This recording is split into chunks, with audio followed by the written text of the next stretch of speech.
Springer says the first couple weeks IMPD won't be giving out tickets to people who break the new rules to give people a time to adjust. Hey, can we park here? Not anymore. Whether you're using the app on a smartphone or on a tablet, one of the main features of the app is to get employees to get up, walk around, talk to each other, because it's all about mobile connectivity. The problem is this neighborhood has a certain look to it. As you can see behind me, most of the homes are made of brick. So neighbors hope whatever will go in this lot will fit in. Next time you come to an ATM, please say, bring a friend with you. Check your surroundings, especially over the shoulder, and look for security cameras in the area. With the potential of hotel rooms to be sold, the city expects more groundbreakings coming soon.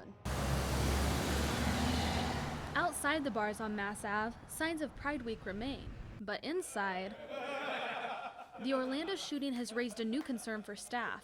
It's brought security to the forefront.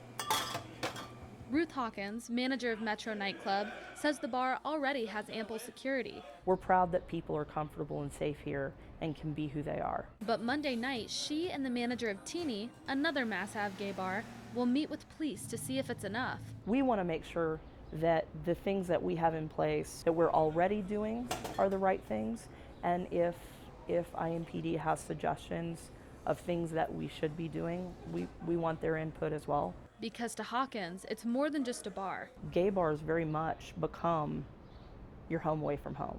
And those inside are more than employees and patrons. These people here are my family. Just like a family, they support each other. Oh, there isn't a single person in this city who is a gay, lesbian, or bisexual or transgender that isn't. We're all covering each other now.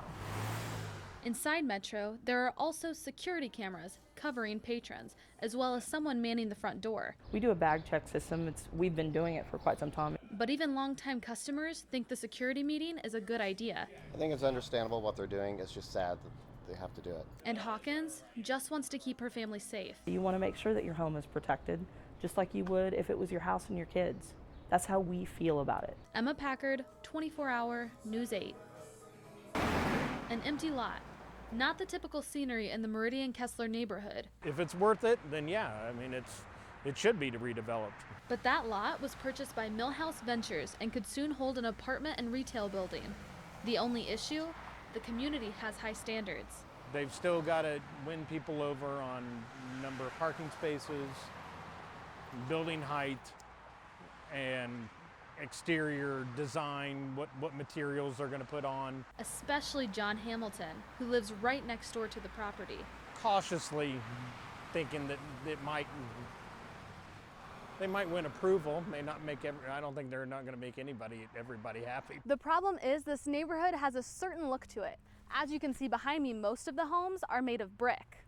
So neighbors hope whatever will go in this lot will fit in. I think this neighborhood deserves something that has a certain stature to it, and that's what we've been working towards putting forth. Millhouse Director of Development Jake Dietrich displayed renderings of the project at a neighborhood association meeting Monday, the third meeting with neighbors so far. I'm pretty excited about what we have. The renderings included a brick exterior, the preservation of trees along College Avenue, and no alley access. I think our design team at Ratio is doing an awesome job of listening to their concerns, and I think it's going to be an awesome project. But Mr. Hamilton will only be happy if the building is constructed that looks like it belongs in this neighborhood, then yeah, man, I could probably live with it. Emma Packard, 24-hour News 8.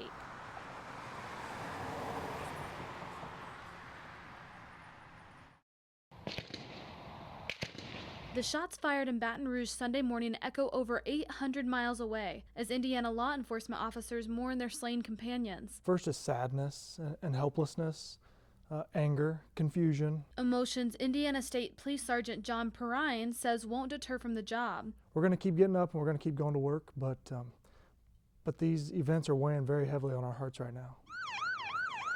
But with 8 officers killed in the line of duty within the past 2 weeks, Lawrence Deputy Police Chief Gary Woodruff isn't afraid. You know, it makes us resolved, I can tell you that.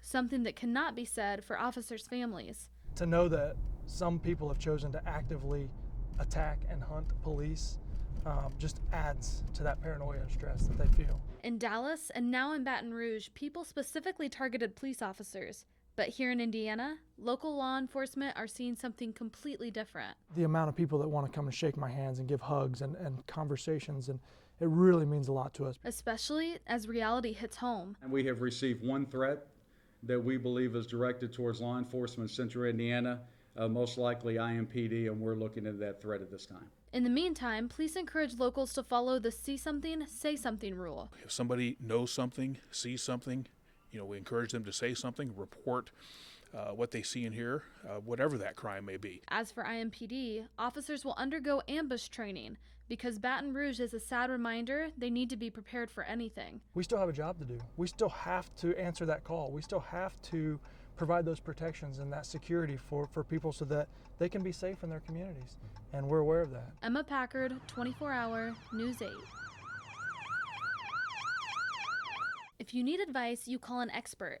But who can gardeners ask for help? If your plants aren't looking healthy, if they're not growing right, if you think something's wrong with your soil, we have master gardeners manning this educational center twice a week, every Monday and Wednesday. Now, with the opening of the Hamilton County Purdue Extension Master Gardener program, local gardeners can either walk in or call with plant questions. And get this, it's free.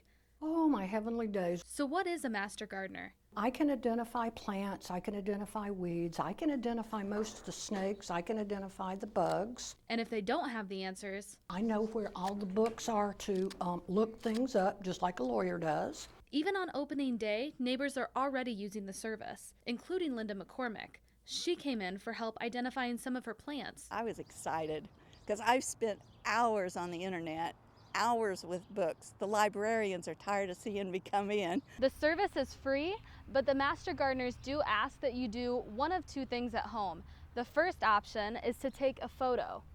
The second option, bring in a sample, like McCormick did today. It sounds like they're experts, they're enthusiastic. I always like enthusiastic people, and they're passionate about what they're doing and they want to educate us. Which is the goal of the program, education. Because even in gardening, there's no such thing as enough knowledge. Emma Packard, 24-Hour News 8.